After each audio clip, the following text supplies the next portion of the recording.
Hi guys, welcome to the Improvement Season podcast. It's me, Steve Hall, as always, and Pascal Floor on the other end. Always as well. As always.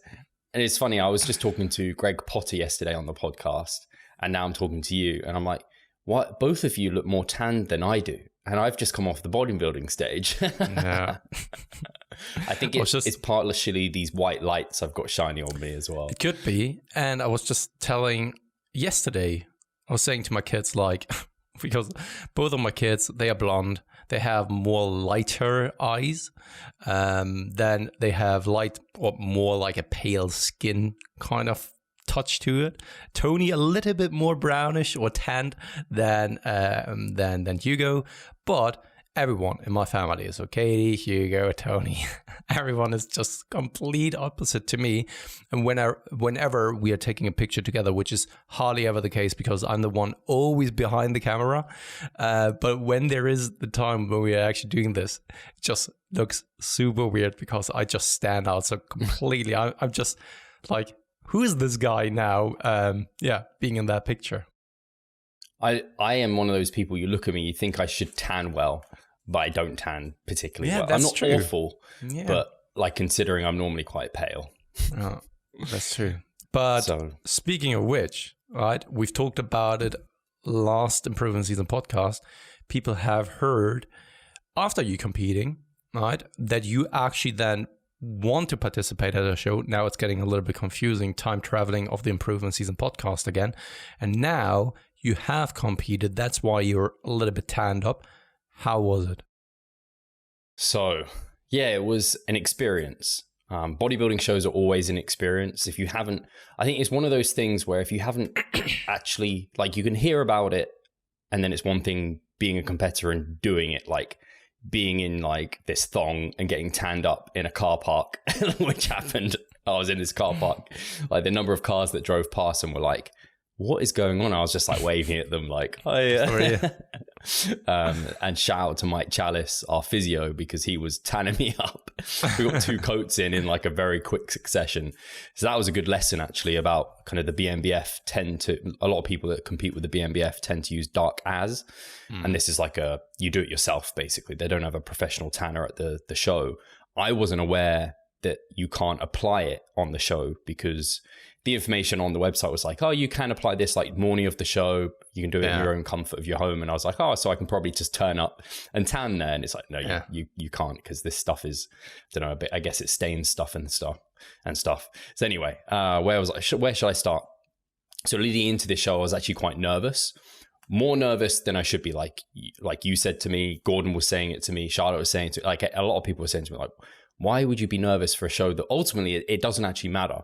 Like it doesn't in the long run. And my only real answer was that every show matters to me like a lot. And I'm just that person who gets anxious.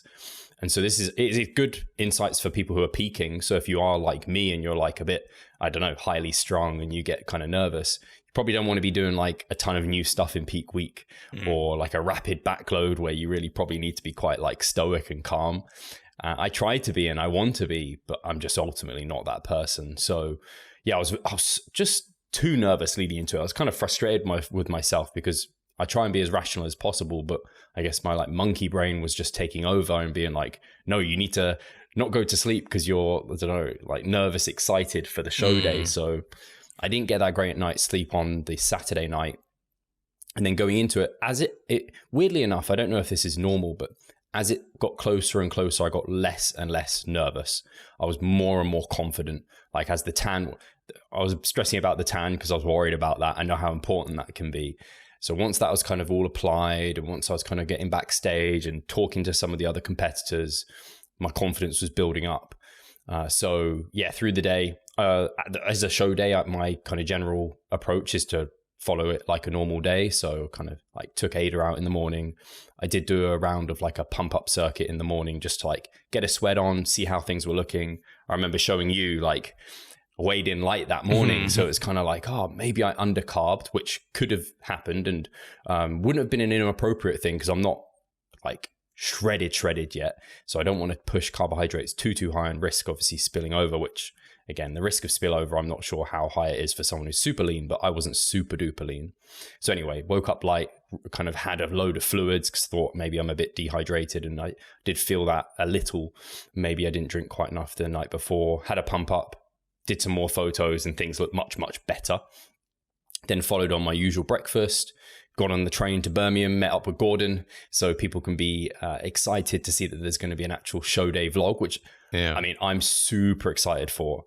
And absolutely, it was great not just to have someone to be able to just do that and take the reins, but like, I don't want to vlog like a show day. You're kind of in the zone. You want to be an athlete. Absolutely.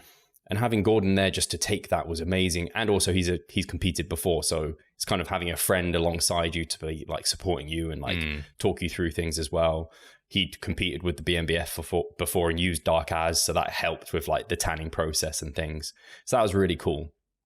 So yeah, we were obviously traveled over to Birmingham, had my usual like Monster that I normally have. I had some L-theanine with it as well to help calm me down, just in case I was kind of getting more anxious because of having that, which wouldn't have been great.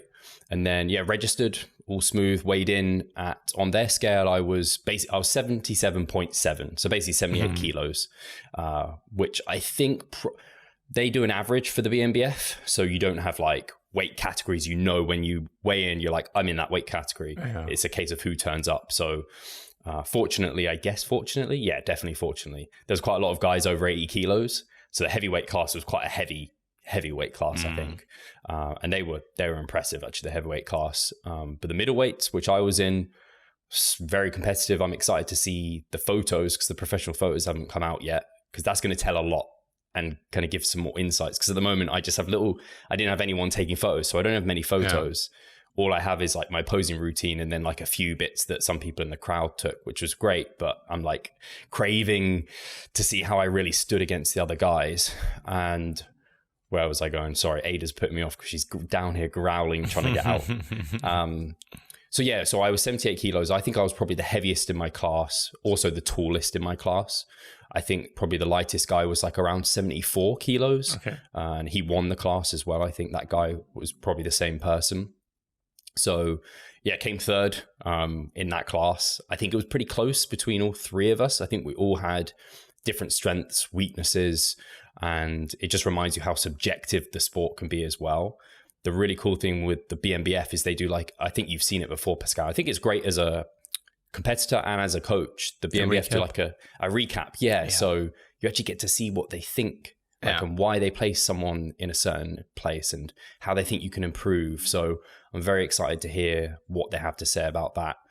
And the worst thing that happened on that day that I'm not too worried about now, I wasn't that stressed at the time, but I could have probably been, was like you do all your tanning and everything, and then you have like a polish and they do your polish. And I think me and the guy who was doing my polish just got carried away talking about, he listens to the podcast and stuff. He's a great competitor. I've seen him before. And we're just kind of in our own zone. And I think they must have called on the middleweights. Everyone else had finished. I was the last person to get polished. And so like I finished and I was like, where is everyone? And they were like, hell, are you like I went to the pump up room. I was like, no one's in the pump up room. I didn't pumped up at this point. Hadn't done any of that because I didn't like it. Wasn't made clear. So he was like, get on stage. So I just like, they're already doing their side relaxed. So I came on, I was like, fuck, side relaxed. And I think that, along with just being nervous and the kind of adrenaline that you get for being on stage, like, man, the quad shakes, like quaking quads or what, which is super frustrating because I've posed at home for like, I can hold a pose for like a minute easy, like just holding a front relax without any quaking and showing off all the detail. But I was like shaking. So apparently I got better as time went on, ran through all the rounds. I think we did like 2 or 3, got moved around a little bit. So I knew there was like, they were comparing me to people at least. And then you come off, and actually the kind of prejudging, this was a prejudging and then evening show. The prejudging kicked off at 1. We were on at 2. And then we were like, there was the heavyweights after us, and then it was done. So it was all finished by like 2:30. Yeah. And then the evening show. I was surprised as well when you told me like I was on. You finished though. Yeah. And the prejudging is where they pretty much do all your placing as well, and they score you. So then it's like 2:30 until I think it was like 4, the evening show started. And I think it was probably about 5 or so. I did my posing routine. You kind of get up there and do the rounds again with the people, and you do like the pose off, where the music comes on. It's my least favorite thing. I'm just so awkward. I'm like, I'll just stay in this little corner and do my own thing. And then, obviously they place you. So I took third, and that's where things lie really. And I got a invite to the British finals, which is really cool. I always say, and I've said to you before, that like qualifiers, it doesn't really matter where you place in a qualifier. You want to kind of just do well enough to qualify for the finals, because that's what counts, the finals. So you don't want to be 100% for a qualifier either. No. So the kind of bad news is I don't think anyone at that show was 100% all at their best, which is great for everyone. They can all, like most people can improve, and me included. The unfortunate thing is the BNBF final is the same date as the WNBF final, which we might have already discussed. So I won't be doing the BNBF. Unfortunately, I'd already signed up to the WNBF because they'd had theirs all kind of planned ahead of time. So that was really in my calendar, which is unfortunate because someone asked me actually on Instagram, they're like, what federation do you compete in? I was like, any of them. Like anyone who will let me compete, I'm competing with them. So I would have done the BNBF finals. Hopefully I do the UKDFBA finals, and then obviously the WNBF as well. So that's really the show day as a whole, but I'll let you come in because I blabbed for ages. No worries. It was your weekend, so to speak. And first and foremost, congrats, buddy, on the 3rd place. I really do mean it. This is something that you should be proud of, simply because it was a stacked class. You said it yourself, and just looking at the competitors. And we've just talked about it last week, that intentionally doing a warm-up show is something completely different than justifying it afterwards when you're placing bad and then calling it a warm-up. But this was a show that you did kind of in secret because it just aligned with your overall schedule, and you were never really peaking or preparing for that show, and then doing that well, and apparently even getting the feedback that you had the best conditioning of them all, I think really speaks for itself of how far you've progressed. Because back in 2017, I think if you wanted to place a 3rd in a show like this, you would have needed to actually be probably in a peak conditioning. And you would have needed to actually work very, very hard to get a 3rd place. And I don't want to actually discredit the accomplishments of others or the 4th place or 5th place. That's not what I'm trying here. I'm just saying that respect to you of what it is that you've been able to build over the past couple of years. And now the hard work's paying off in the form that you are able to more easily accomplish a 3rd placing, or maybe even a better placing with the other shows, without even trying super hard or having that much of a focus on it here this time around. And when then a show comes around for something like the WNBF that you've actually talked about, that was a very big focus of yours, which is then in 11 weeks time from now. Man, 11 weeks is a long period of time. You know what to bring for the next time. You have now gotten your feet wet again, so the anxiety should be lower as well. And now set the target, aim for that. And then with that in mind, right, I think that you will do very, very well. Right? And then it's just a matter of who turns up and what the judges then are looking for. Right? And if you're then placing 3rd, then it truly is due to very, very tough competitors, and also just that you didn't really bring what the judges were looking for as well. I appreciate that a lot. And to say we had 5 guys in the middleweight class. 5? Yeah, 5. Yeah. So the guy that came in 4th he had great shape. He unfortunately didn't have a great tan. I think he would have challenged even more for an invite to finals if he had a better tan even. And then the guy that came 5th, spoke to him quite a bit actually. He was a really nice guy, and he has more condition to give. He's going to be competing at some of the other shows I've got, and it was a bit of a warm up for him as well. Yeah. And everyone there, like you said, if I think of my 2017 physique, where would I have come in that lineup? I'm not sure. I might have not done too well. I'm not sure I would have taken the third spot, to be honest. I don't think I would have. I would think I would have been under muscled, maybe very conditioned, but I'm not sure that would have given me the spot. So yeah, I'm from looking at the photos so far, like now I look at those and I'm really proud. Like I truly look like a bodybuilder. Yeah. And yeah, it's very gratifying to see that. And the two guys who placed above me, like they are like class physiques as well. Like ultimately they're going to do very, very well and challenge in the finals for sure. So yeah, it was a great day. On reflection, I feel a little bit bad that I didn't get a sense of like, just like I came third and I was just kind of like, like it wasn't like yes, I came third like it was in 2017, because I had no expectations at all in 2017. So when I got placed third, I was like, wow, that's so incredible. I just really didn't even know that I'd be at a level to be able to go to finals. Whereas yeah, getting a third now was kind of like, I expect to place, because I had the expectations kind of on me from last time. And I don't know if that's a good thing, but I certainly am more driven than ever to make myself stand out. I try not to be like this person, but sometimes I like it in that I want to step on stage and I want people to be worried that I'm going to make them look fat.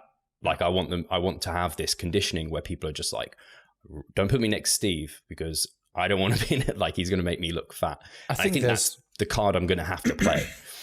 And I think there's nothing wrong in actually saying this out loudly. This is the nature of a competitor. If you were to be like, whatever, I don't even care, what are you then even doing on stage? Like, honestly, you don't have to go through something like that in order to enjoy still bodybuilding and stuff, right? So there needs to be somewhat that competitive spirit.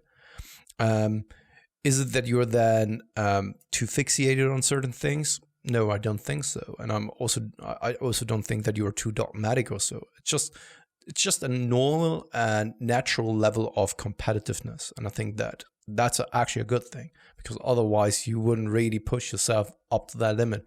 Because I have had competitors who just wanted to step on stage, and after the first show, they were just like, yeah, so that was it. Not really interested in actually getting leaner now, even if they had the invite for the finals. And then it was just like, so what, right? Because the competitiveness wasn't really there. And I think I would have been very surprised if it would have been like this, that you're just not caring, especially with all the time that you've invested over the past years in order to make it happen in place. At the same time, though, I think you feel just that way because that BMBF show was squeezed into your schedule. And I think that mindset was already in place for all of the other shows. You know what I mean? Yeah. You convinced yourself before going into the season of placing. And now the BMBF show was more of a surprise show for you, but because you already did a little bit of, positive self-talk and expectations in your head, I think that this is what you've reflected on that show as well. Whereas in reality, it's not super justified because it was only a warm-up show. You just squeezed it in, and feeling then gutted about it is understandable. But also, once again, I don't think that it's needed. But it never really helps us if anyone else is saying that, right? You feel the way that you do, and that's basically it. Yeah, I just wanted to be really honest about it. Like, I'd love to be like, oh yeah, I know placings don't matter. It's all about the journey, blah, blah, blah. But in the moment, I was gutted. I know looking back, and I think when I get the photos, Jeff Alberts always talks about it. It's like the photos are your like reward. No one really remembers where you place. No one, like, unless you're going pro or something. No one really remembers that. But you see the photos, and they're your kind of big trophy and reward. So yeah, I'm kind of like sitting on the edge of my seat, like waiting to see, like, and I'm a little bit nervous for them as well, because it's like, are they going to look as good as I hope they are? Like, how are they going to show me? But I think, as we discuss here, because someone actually just messaged me, they're like, you look shredded. What are you going to do? Like, that's your warm-up show. What are you going to do? And the good news is I have more to give. Like, I can feel fat on my ass. Yeah. And I also, it's a balancing act though, right? Yeah. AJ actually said like it was a really nice physique that I brought to stage, because like you had good condition, but you had your fullness that you maybe didn't have previously. And I really just think that's muscle that I didn't have previously. Yeah. So I think this time around I can maintain muscle, which I have been doing. Performance has still been holding, and I can just push the whether or not I have to just push the kind of carbohydrates higher because I'm leaner, so I can push more carbs, come in fuller, or I can be in a position where I can do what, as we discussed before, like Dirk is doing, where he's going to get into a position and reverse and be in a position where he's like perma peaked, where he's just always full of carbs, super shredded. That's the goal. If I can get to that, then amazing. Otherwise, I'm just going to have to push the carbs quite hard during the peak week, which is fine. But yeah, I have more condition to give for sure in my posterior in particular. And I don't think I'll need to sacrifice the muscle. Yeah. I know where people are coming from when they are saying something like that, but most of the time, whenever I hear something like that, and I take a look at you now, Steve, and this is also something that we've already discussed offline, that I said like, okay, you know now what to do for the next time. You just have to get very, very, very shredded so that there is no doubt that you are placing well, because you just brought that insane level of conditioning. Because the competitors now, they had you on certain things such as bigger quads, for example, right? And knowing this now in your warm-up show can then help you fixating more on your strengths and the things that you can now change, right? Muscle mass for the next season, you can once again build, right? For the next 4 years after this one, as such as you've done in the last off season. But whenever someone is saying like, you were shredded, and I see you, for example, just now you as an example, and I see someone from the rear and the glutes aren't just like nasty striated, and the hamstrings aren't just like, what the fuck is this even? Where does this line come from?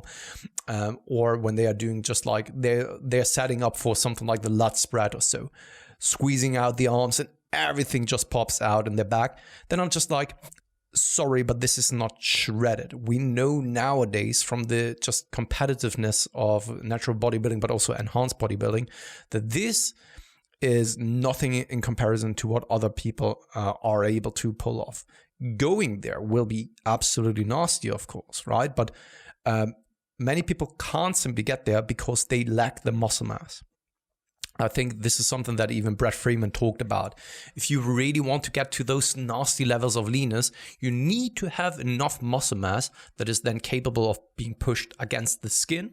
And also, if you are then running risk of losing some muscle mass, that you're still looking very full and very muscular.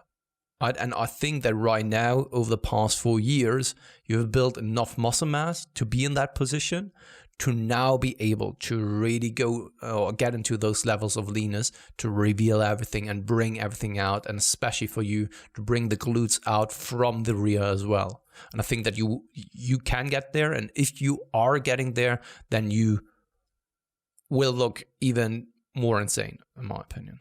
Hi guys, Steve here. Just wanted to take a moment of your time to remind you of the Revive Stronger member site.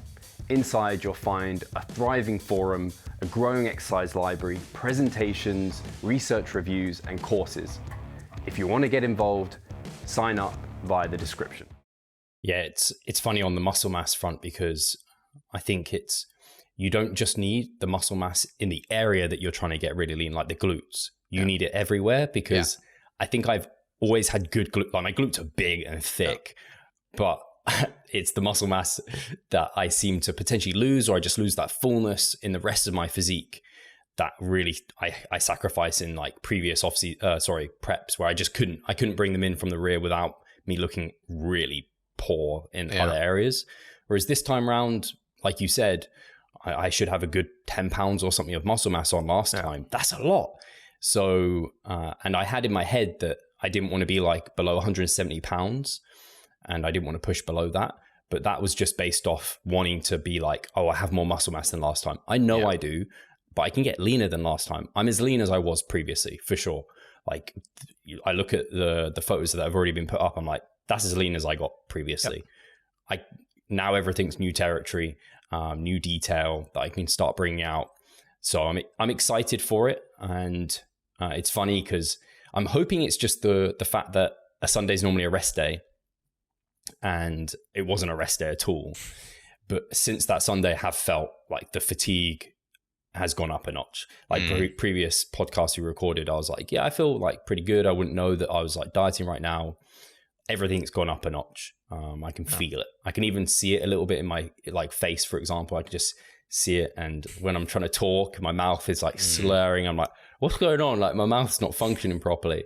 And just those little bits of hunger and a little bit more focus on the food front, things like this, a bit less motivated to do my posing. That's all started kicking in. But I also kind of expect it at this point because I'm in the 4th week of my mesocycle, which is, I mean, that's 4 weeks of accumulation. So it's a fair amount. So I know I'll be able to bring it back. And tomorrow and Friday, I have refeeds, which is going to be great. That's going to help give me refuel to push again. And I have a week 5, and then it'll be a deload week, basically. And that'll be probably a linear load into the UK FBA qualifier, which I'm excited for.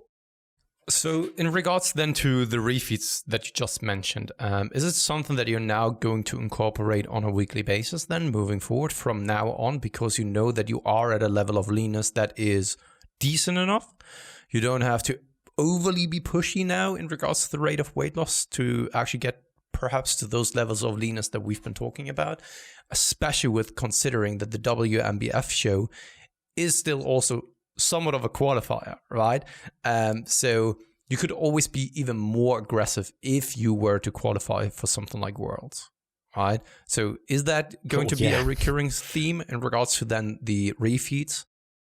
So yeah, basically after my 4 weeks ago, basically when I took the deload diet break, I then for that first week of the mesocycle, I dieted straight through, took 2 refeeds. And then I took 2 refeeds to peak for the BMBF. And yeah, so the refeeds are like a permanent thing now. I can't afford to lose it more than 0.5% of body weight, much more than that, because I'll just risk muscle loss, performance dropping. I can, like I said, all those fatigue factors are starting to pick up. If I just pushed and I was like, no, I'm just going to push just for the sake of it. This is where it's that balancing act now. And I need to be rational and be like, no, you can still lose at a decent pace. Like 0.5% is still not bad for me at like that's almost a pound a week still. It's not bad. Like a pound off my physique now is going to show a lot. So yeah, at the moment, it's just 2 refeeds a week to maintenance. And then possibly once I've done the qualifier in like 2.5 weeks now, maybe a 3rd refeed creeps in. And then maybe depending if I've got to my condition, I can start reversing at some stage. And that qualifier is the UK DFBA. Yeah. So like you said, if by chance in 11 weeks I qualify, like at the WMBF, if by chance I qualify for Worlds, I then have another like a month maybe to continue the prep. And this is where the chat comes, being ready too soon. So I'm just being a little bit strategic, but I would say I'm on the side of being leaner sooner rather than leaner later, because I realistically, especially going to that show and just placing 3rd, it's like, are you really going to be in a position where you're going to bring in enough condition to meet you go like into Worlds? With that being said, right, I think your strategy is very sound. And if then you were to qualify for something like Worlds, which then gives you kind of right around a month to then prepare for Worlds, I will just throw everything at it. This is then the time to really push in the sense of like, of course, still strategic, not just throwing everything into the bathtub, right? But more so like, all right, if we want to bring something, it's now, because this will be the last show. There's no way around it. And then you can actually aim for that absolute nasty conditioning that is not even sustainable over a short term, which is just like, okay, this is here, dipping in there and then coming out of it. Yeah, you just have to play your cards right. I was speaking to one of the judges at the BMBF. I can't remember his last name, but he's called Ben. And he has crazy condition. Not Ben Howard. He is also crazy condition, but this is Ben, who is also a pro, and he did fantastically in his last season. He went to Worlds with the UKDFBA, but it was WMBF Worlds at the time. And I was talking to him and I was like, I was basically saying, I need to like do what you did with the amount of condition he had, because he has decent structure and he has a ton of muscle mass, but crazy leanness.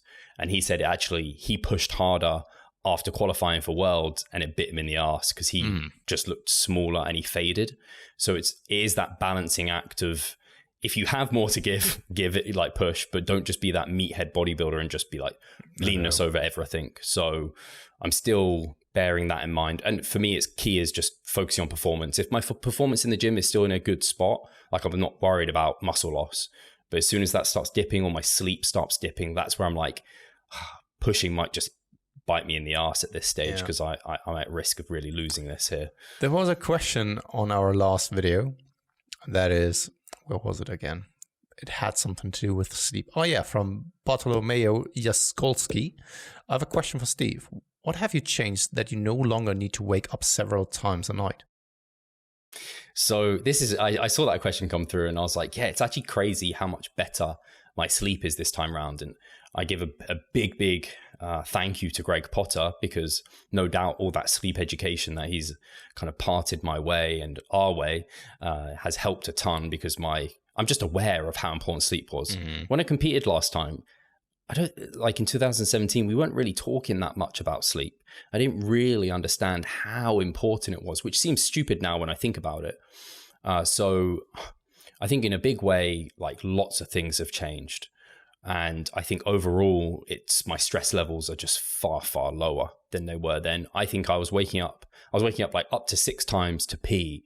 And I think it was just a case of, I was probably overhydrating. So I was drinking tons to try and satiate myself, keep my stomach full, which I'm not doing this time. And then not considering a lot of the sleep hygiene, just doing blue light blockers, not really considering the rest of that. And then I think I was just in a way more stressed place, because you could also refer to the fact, and touch wood, it doesn't kick in, but I haven't had any edema this time round. Like the vascularity of my calves is something I've never seen before. Like I'm like, wow, this is fucking cool. Oh, my calves actually look pretty big when I have less fat here and edema. I haven't had that edema. And I think that was completely stress related edema. So I think I just have had a far better stress management approach this time round. I think that's been the biggest difference. And I think appreciating like sleep hygiene and really understanding it and putting it as a priority, not just like going to bed when I'm tired, like really taking care of that has been the biggest game changer. So sleep, and then just better sleep education and prioritizing it. That'd be the biggest. Once again, it kind of falls back to all the things that we talked about in the last episode about building those habits up until the point where it becomes part of your identity, and then you're enjoying these things to such a high extent that you're just like executing that without questioning it. But it takes a long time in actually getting there, I think. Yeah. Right now, it's weird though. My days just keep shifting earlier. Like I was waking up just before my alarm before, which is like 10 to 7. Now I'm waking up like 6 a.m. Like it slowly shifted earlier and earlier and earlier. And now I'm falling asleep. Like Love Island's on 9 till 10. And I'm like, once Love Island finishes, I'm like, I need to go to sleep. I'm fucked. I can't stay up late at all. Speaking of which, tonight is the new episode of The Bachelorette. Looking forward to that. Oh, yeah. I've told Charlotte about that. I was like, we need to get on that once Love Island's finished. We'll watch The Bachelorette. Her reply was, of course, right? Yeah, she loves that stuff. Cool. I don't know if there's anything else to particularly say, but those were one of my biggest personal take homes was my strength isn't going to be the way I would put it is I'm not a beautiful bodybuilder. I don't have my quads can be big, but they're never going to look the most beautiful because they just don't have the nice roundness to them. Like yours do actually. You have a nice quad sweep. Mine just like tree trunks almost. Like they just go boom. So they can look bigger and I can pose better, but there's always going to be people that have better flow. And I think you can identify that. I said this to you as well, because Jess's client did really well just recently. And you can see it in him. He has a nice frame, really nice X frame. He flows nicely, has good muscle bellies. And I have great arms, but that's like the bare basics for me. I don't have anything else that is particularly beautiful, I would say. And so my strength is going to be, I've kind of matured enough to have good muscle mass like other people. It's got to be the condition. And bringing that is going to have to again be, and I didn't want it to necessarily have to be my like calling card again. It's gonna have to be. Man, but I think that you can be so proud of yourself, because a couple of years back when you started your YouTube channel, people laughed at you. Then there was a time where you've been like super skinny, or not skinny, but actually very low in body weight, right? Very stringy, as you said so yourself. And it was always clear, like, okay, you're not the most genetically blessed. Of course, there are other people who are less genetically blessed, of course. Yes. But you've worked your freaking ass off and actually getting to the point where you're at right now. And now there are even people saying like, I want to look like Steve, right? That blows my mind. I'm like, no, you don't. And it's amazing. It just speaks for your work ethics and how far you've come already. And this is an amazing thing to see and walk by your side and just seeing you grow and turning from someone who is not genetically blessed into someone who is seemingly to other people's eyes genetically blessed. And for you, it was never really the genetics, but more so the work ethic and the mindset. And I think this is amazing. I appreciate that a lot. Yeah, I think that goes to the like hard work can beat talent when talent doesn't work hard. That's the mindset I'm going to have to kind of drill into myself a little bit. Yeah. And I don't like to, no one likes to use and throw out the genetics card or anything. And, but like you said, like it's kind of clear, like it maps itself. If you follow my journey, you don't look at me and be like, that guy looks like a bodybuilder after 4 years. I just didn't. Yeah, but this is so as you know, I'm very much into anime and mangas, and this is a typical shonen story. The outsider who always had it, who didn't really have the talent at first, right? But who had very much a lot of passion for it. He wanted to work hard because he was so convinced that he's going to be a great, I don't know, fighter or whatever, right? And everyone was always laughing at him because everyone else had better cards to begin with, but he then outworked everyone and became the hero, right? And that is a typical shonen, and this is basically you. You never gave up. You acknowledged that you just had to work harder in order to actually be where you want to be. And it's really amazing to see that. Yeah, it's amazing, because I think too many people are just like disheartened and giving up. And in the end, I even had a discussion with one of my athletes this week about it. And this is also something that I said in regards to just the way that I perceive myself. There is no alternative. There's only one way, and that is putting in the work. There is no alternative. The alternative is stopping all along, and then you are not pursuing that thing at all anymore.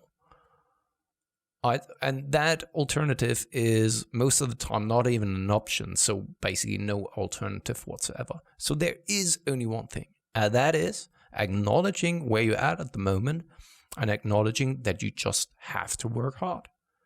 And whatever happens, happens. Have you seen Vegeta become a destroyer? I've heard about it, yeah.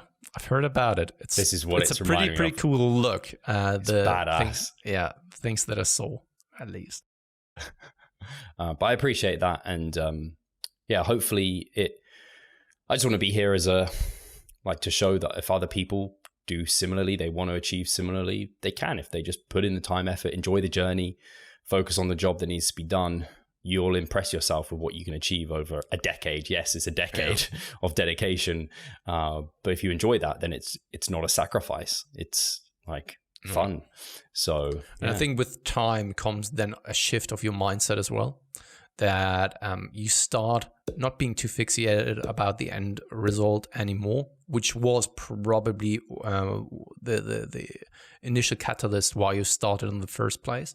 But then over time, you just start to enjoy really the process. And that also once again falls back to the things that we've talked about, that in the past I always thought that I'm passionate about bodybuilding or stuff like that, but I wasn't, because I really didn't understand what it actually feels like and what it means. And this is the same thing here as well. Even when people are saying like, no, I'm not too fixated about the outcome, the reactions most of the time speak for itself. And then you have to put in the work and effort over time.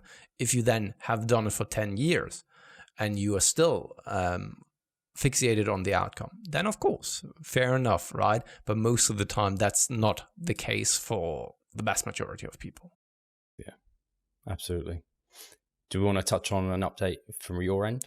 Yeah, we can make it short. I mean, now we have 40 minutes in, so there's not that much to talk about. I'm a little bit... The Gandalf picture, I was like, oh, damn. Your face looked... I was like, you obviously got so much leaner. Like, I can see your face here, but in the photo, they gave the perspective. I was like, oh, damn.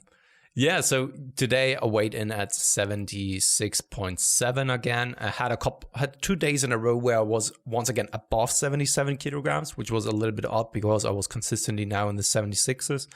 And there was no particular reason as to why I should have been up there. But at the same time, I then had like several days in a row, like 2 dumps throughout the day, which was also odd in a cutting phase. But yeah, still feeling great. At times though, I think today was it? I had a push session. It was the second time this cutting phase where I felt a little bit lethargic and a little bit like, okay, my performance is dipping, but I still was able to progress. But just the overall systemic feeling that I had, right, was going in there, feeling don't feel as strong. And also when it comes to hunger, at times my hunger is definitely now slowly picking up and more so elevated, which then causes me to sometimes think about like, do you want to take a diet break now? But I'm just continuing here today. Even we are planning in ordering sushi, and I was even there catching myself once again being like, I don't want to order sushi because I don't want to interrupt the flow that I'm in right now, which I've always had in the past as well, that once I'm in that momentum, I have a very, very hard time convincing me of getting out of that groove, even if I were to feel a little bit lethargic, and something like a diet break would be beneficial. So I always had then a very much of a struggle to put kind of a spanner in between and be like, okay, take a break just now. And I know I don't have any kind of deadline. So that's why I ordered already the sushi so that it's pre-scheduled. But the thing is that what I did is I thought like, I can still eat the sushi, but I don't need that refeed day. In the past, I always ordered sushi, which was a lot of sushi then, just because I loved to. And then I thought like, is it very much necessary?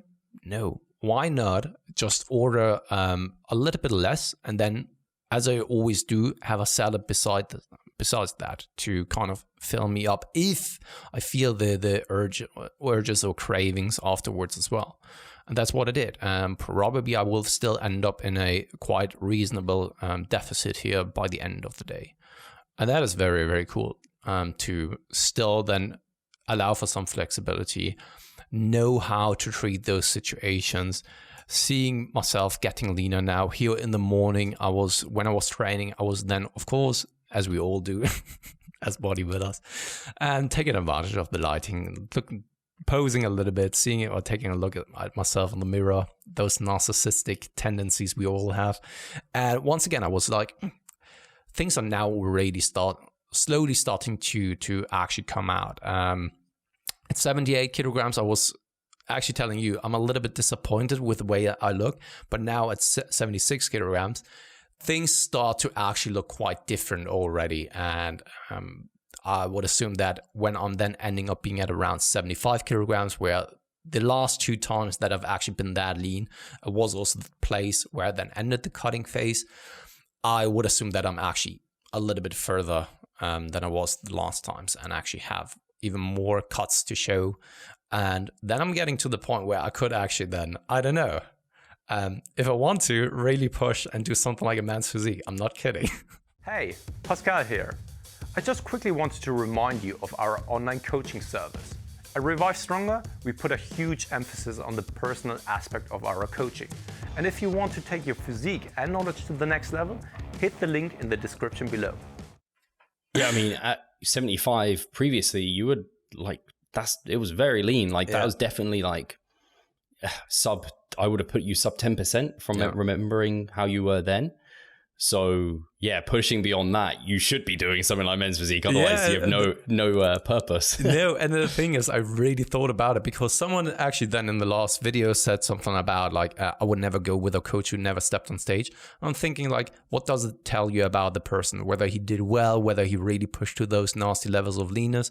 Is it just something that you want on their CV? That doesn't tell you anything about him being a good coach, being able to empathize with the client, etc., etc. So basically, what I could be doing is just like getting lean there, having a very poor performance, just to be able to say like, "Hey, I competed. I was actually on stage at some point." But no, I was really thinking like, some shows they are first taking place in October and November, or even October and November.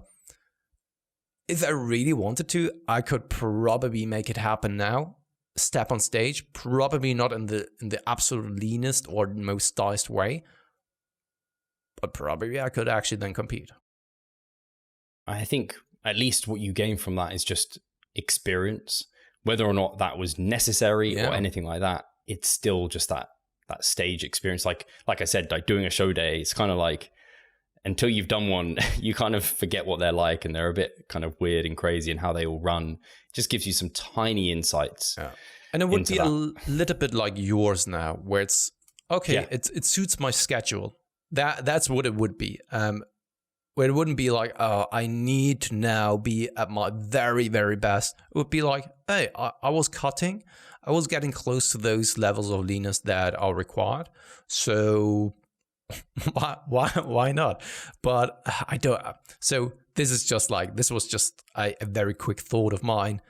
I really don't know whether I want to commit to something like that. I'm just continuing ticking off the boxes, and if by September I'm still cutting and I'm getting to a level of leanness where it's like, things are starting to look good, let's push here for 1 to 2 months now and reveal everything. Then I could imagine of doing it.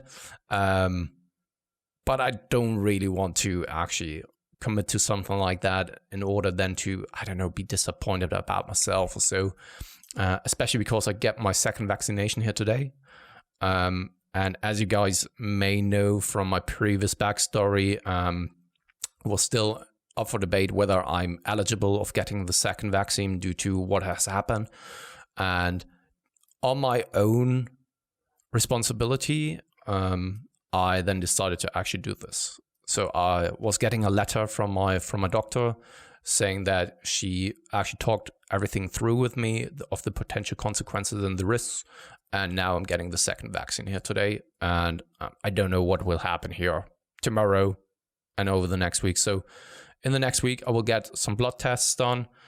In 2 weeks, another time, just to really double check whether everything is all right. And then after 2 weeks, it's to be expected that I'm then out of the risky zone then. And I'm a little bit anxious for that, but it is what it is. Lucky you're not me.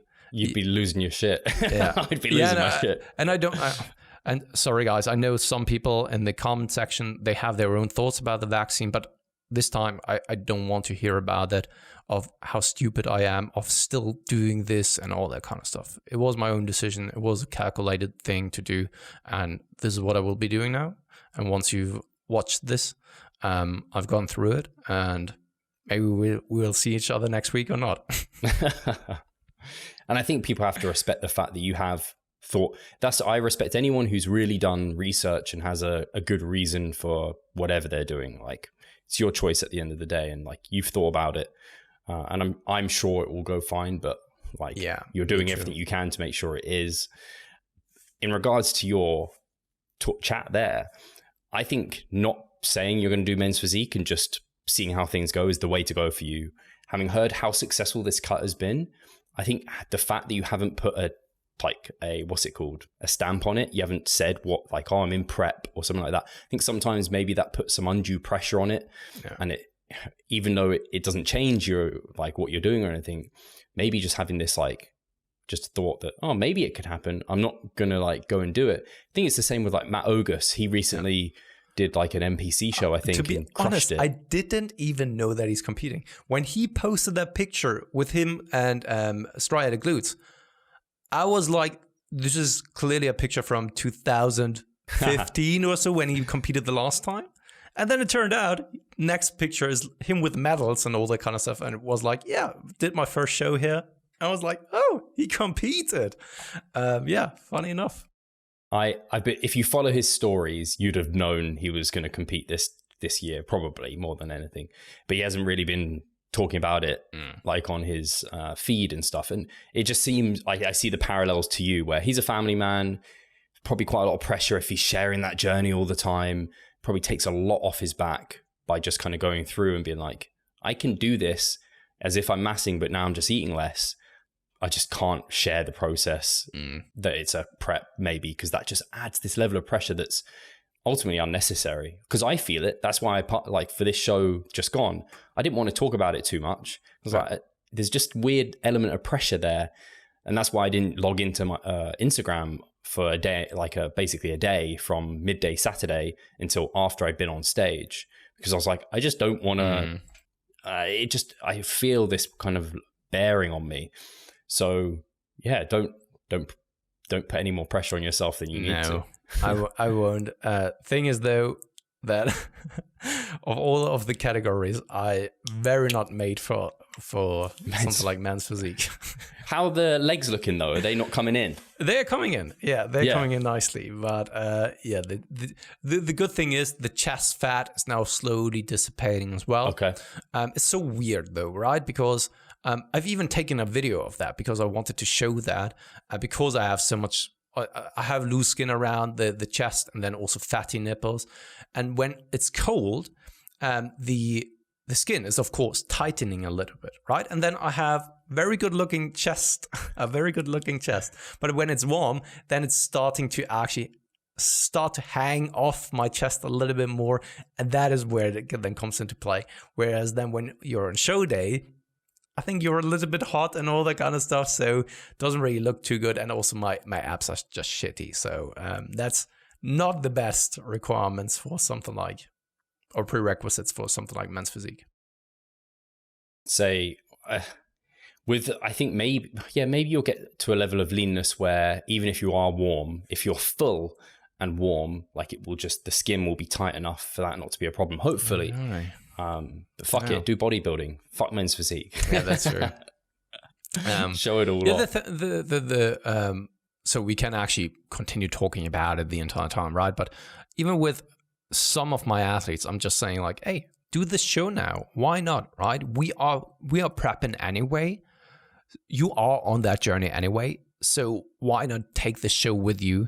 We don't have to interrupt the cutting phase, right? We can do like a very, very short refeed to fill you up a little bit. This gets your feet wet, basically what you've done, right? And you don't have to be absolutely diced and ready. But the thing is, then you've done already a show. You have the burden of your chest and shoulders. And just do it, right? Just do it. And I have one of my athletes, a very, very good guy, came to me a little bit late. And he wants to do a specific show. And he's still further away from actually being very much ready in regards to the physique.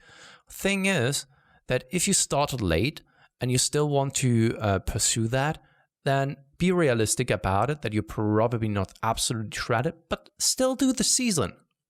Right? Still do the season. You don't have to destroy yourself in getting to that overly lean levels, but as long as you're not embarrassing yourself on stage where it's like, what the fuck is he even doing on stage, right? Then hey, go for it. Because it's like you said, no one will remember back and be like, do you know Steve back in 2014? Man, he was skinny. Oh, no one will remember that. Right? Especially if you're not a prominent figure. It's like, who was this guy? I can't even everyone is absolutely full of themselves, and that is not meant in an offensive manner, but especially on show day, they are just fixated on themselves and making things right. So No, I definitely agree. It's especially if you're in a position where you're not like, if as long as you're like 90% there, where you have the shape, like you can see muscle definition, you don't have like clear like fat hanging off you and like all that stuff. I think you can definitely do a warm-up show. It's great for me. I think it's just going to make me way less nervous for the future ones, because I mean, I hadn't competed for 4 years. I'd kind of forgotten about it all, and I was just like building it up in my head. Whereas now these next ones, I'm going to be like, oh yeah, like, these are just going to be like fun. Yeah. And I think when you're in condition, once you're in that 90%, like it depends how much time you've got or what have you, and how long you've been going and how you feel. Do as many as you can. I'm even considering entering an additional UKDFBA show that's like 2 weeks after the one I'm doing, because it's in Rugby, which is pretty close again. It's actually closer than Birmingham was this past weekend. I'm like, maybe I'll just do that one as well, just to have more experience on stage, have more photos, more memories, more muscle men on my shelf, trophies. I'm considering it. I'm not sure I will. It kind of, the hard thing is it's 2 weeks before, 2 weeks, just less than 2 weeks after the qualifier. And I think you need to have 2 weeks. You need to have registered 2 weeks before it. Right, yeah, so I can't do the show and then decide, because if I qualify for the finals, there's not much benefit to doing it. But if I don't qualify, I'm definitely going to ask if I can do that other show, just to make sure. Anyway, absolutely. I agree with you. Like, if you're in a position where you're like, I'm actually quite satisfied with how I'm looking, like, go get some tan, do some skin, like, what's it called? Take care of your skin, take the hair off, go jump on. Yeah. See how you get on. See how you'll enjoy it. We will see what's going to happen. I don't rule it out, but time will tell also here. I'm very relaxed about it. So, we'll see. I think this is why so many competitors, just on that note, you don't see many competitors actually sharing their journey to stage. Like, it's just a recent chat with my competitors. They're saying like, most people at this stage in their prep experience this, or this is happening. And I was like, most people, you don't see most people. The people you see are either like prominent people in the industry, or like people like myself, or those who everything's going right for and they're a genetic elite. You don't see the people who are struggling, or the ones who are just doing it for themselves, because they don't share that journey in the same way. So bodybuilding, especially competitors, is the typical case of survivorship bias. You only see the ones who make it to stage. You never hear of those who don't make it. Maybe you know like 1 or 2 people who jumped off, right? Just by pure chance that you know them. But just from anecdotal evidence, I know that there must be so many more people who are setting this as a goal and never really make it to stage. Yeah, absolutely. Cool. We have nothing to... Oh, actually, we do. We do? Because we've been talking about prep so much, we should remind the audience we have our contest prep ebook. And the guys, we wrote that with the guys at JPS, and they're making a hardback copy, which you can pre-order now. And I'm very excited for a hardback copy. I love hardback copies, and I want to reread the book anyway, because we put a lot of time and effort into that. Yeah, and I was just having a look over the book in itself, and I didn't really take a look in it in a very long time. And I was actually, once again, very impressed of what it is that we've been able to actually bring out, especially with the design and the way that it's structured and looks like, and then the information in there. I mean, I didn't really recall that we've actually done such a great product, and that I know it's tooting your own horn, but this is something that I'm actually quite proud of. And we've said it before, we're awful at selling ourselves. We're like, do it, and then it's like, hang on, we should tell people we've done this thing. So it's good that we can, when I'm in prep, it's a good reminder that we also have this. Yeah. If you find what we're talking about interesting, you're like, oh man, I want to make sure I get to stage. Like, we have a lot of the like diet breaks, refeeds, like the tools, the periodization to get you to stage within this book. Obviously, it's one thing reading it and trying to apply it versus having a coach help you with it. But it's definitely a step in the right direction if you're interested. Yeah, or if you're taking people to stage. Totally. Getting them there in a healthy, sustainable way. Cool. Then we'll leave a link in the comment section below Other than that, guys, as always, thank you very much for tuning in. Hopefully you enjoyed the update, especially on Steve's last show. More to come, of course. Then leave a like, leave a subscribe, and leave a comment in the comment section below. It's always good to just see that you are around and listening. And I guess I'll speak to you soon. Cheers. Cheers, guys.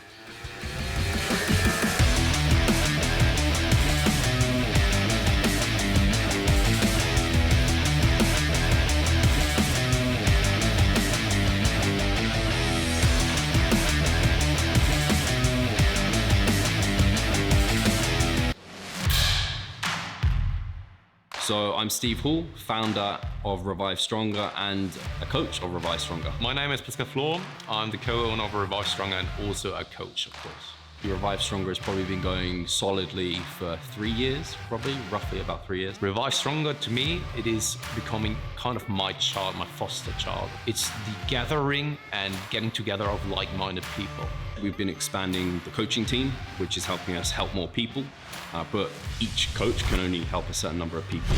Right now, it's all over the place. We have YouTube, we have Facebook, we have Instagram, but there isn't that community aspect behind that. And so the next step for us is developing a membership site. So basically, we want to create a family and a community that is then benefiting from another.